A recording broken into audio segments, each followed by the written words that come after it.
His lips between thoughts, hands gripping each side of the podium over the profile of a hawk surrounded by laurel. These pauses are heavy with meaning, and you want to think this signifies that his words are heavy with meaning, that this is a man convinced of the truth of his own words. But again, with all that follows, you wonder. He proposes to right the wrongs of the Comrade Chairman. From 1945 to 1953, he explains, hundreds, no, thousands in our own dear land were wrongly jailed in tiny municipal prisons, in medieval dungeons, in the labor camps of the western provinces, under the express urging of the Comrade Chairman. No one in the committee chambers is hearing anything new, no one in the entire country. It's the telling, the act of speaking aloud that is new. The Central Committee chamber, all 236 men and women, is silent. Mihai's dark hair is mostly white. He's not the young partisan he once was. He sighs significantly and tells the chamber that he proposes to release all political prisoners, effective immediately. There is a polite pause. The room waits for a but or a however. The room erupts. Thunderous applause. A few stunned committee members, unsure, lag behind. Maybe they're wondering where they will be in this new world of prisoners in the streets. But then they're swept up in the wave of clapping hands.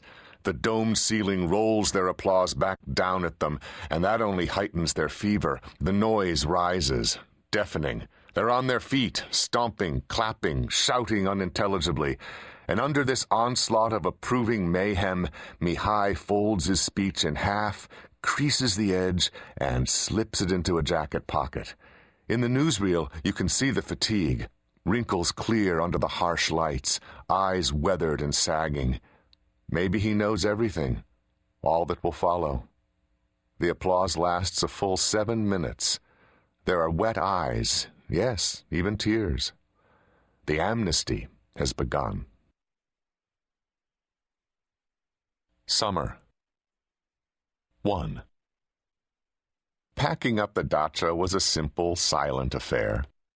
3 weeks' worth of clothes, damp underwear still hanging from the back porch, pens and paper, and all the books. I saw Flaubert and Dostoevsky to the Skoda's trunk, then wedged my own novel beside them. The creased, sewage-colored paperback was a vainglory I still felt I could afford. Stories begin this way, with the mundane details. Underwear, books, leaves. Because these are the irrefutable facts. They exist outside speculation. I'm in that dacha now, verifying everything, because while other points in time may be chosen, this is where my confession truly begins. Then there were the empty brandy bottles, clanking on their way to the car, 2 full boxes. Magda had helped out that first week, when the conversation sank into mute glances and nods, pouring whenever our glasses were low. But after she walked out, I had 2 weeks to tackle the bottles alone. A big, hulking 37-year-old drinking brandy from tiny glasses, spending the days in front of blank sheets of paper at the table that looked out onto the dried forest, thinking only that, yes, my wife has finally left me. And each morning I woke with a stunned head and a pile of still empty pages. Once everything was collected, I made the slow walk through the bedroom, living room, kitchen. I even looked in the fly-infested outhouse to be sure nothing was left behind. Methodical. This was the only way not to imagine her in the shadows and ignore the long walnut hairs left on the sofa.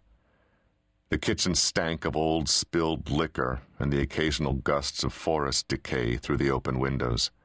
Locked the shutters, then the doors. No extended pause on the front steps, no reflections while looking back on her family's dacha, nervously adjusting my rings. It took a half hour to reach the main road, then I turned south, where the trees thinned into farmland and fields, and the sun caught on the dirty windshield. I tried in vain to dampen my mouth. Behind a detour, the road was torn apart, and an old woman poured a kettle of steaming tar into a hole, while other women, with kerchiefs on their heads, leaned on shovels and watched. The Skoda's engine sputtered when I went too fast, and I remembered Yorgi's comment when I'd first bought the car.